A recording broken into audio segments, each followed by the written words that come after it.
mitine çıkan vatandaşlara yazgıp duramak. Yani menden iş yerinden soruyorlar, senin Türkmen'e gitmedin mi mitine deyip soruyorlar. Yok, ben gitmedim. Ama gitmedik Türkmenlerim kendi hesaplayan. Onun sebebi şu an hiçbir yerden kuvvet oturana yok. Kuvvet oturan zat yok şu an. Bu koronavirüs dünyanı tuttu. Bərdən köp ildeşlerimiz işsiz, pulsuz kaldı.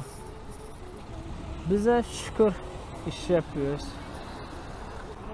Yine ben gitmedim.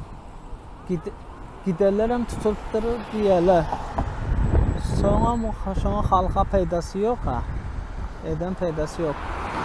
Diyeceğim böylekilerin neymiş inanmalı. Bize koşulumuza. Koşulma tutulmalarım kendini kurudun.